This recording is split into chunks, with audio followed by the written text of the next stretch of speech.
So PERRO is an environmental justice organization that's been working in Pilsen since 2004. And one of the issues that really was at the heart of the formation of PERRO at that time was H. Kramer and Company, which is a brass smelter here in the Pilsen neighborhood. That's the primary source of lead pollution in the neighborhood. And that's what we're here to talk about tonight, which is the lead pollution problem. This is a little bit of a deja vu for us in PERRO, a little bit of like a bad dream that's come back, because many of us thought that we had had a major victory in 2006 when we had really put a lot of pressure on the company and the EPA got on board, and Kramer was forced to install new equipment in the plant, about $800,000 worth of new equipment, a new bag house and so on. And we thought the problem was resolved at that point in time. And here we are, years later, and we find out the problem still isn't resolved. Basically, this all goes back to the fact that in 2009, the EPA had announced a new program they were going to initiate where they were going to put air monitors around the state of Illinois. There's been about 19 air monitors.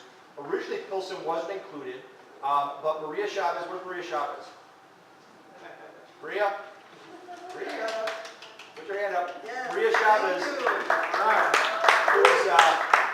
who is probably PERRO's biggest hero, really lobbied the EPA to make sure that Pilsen was included in this program.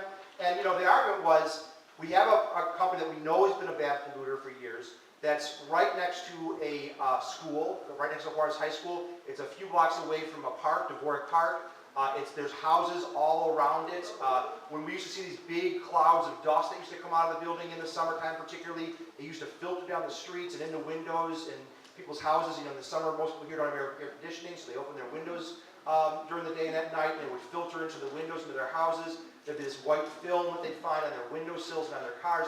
And we're thinking, hey, what would be a better place to have an air monitor than right here, right? So we eventually were able to convince the EPA. They put one on Perez Elementary School, and sure enough, within the first year of that monitor operating, it was the second highest levels of lead they saw in the state. There was only one other facility that had higher levels, which was a monitor outside of the steel plant in southern Illinois, if I remember correctly. So obviously there was a concern. We started to track these results, and we saw repeatedly, and you'll see the statistics later on in my presentation, that there was a problem here. We contacted the EPA. The EPA verified that. The federal EPA has now declared a 2-mile square area around Pilsen a non-attainment zone for lead.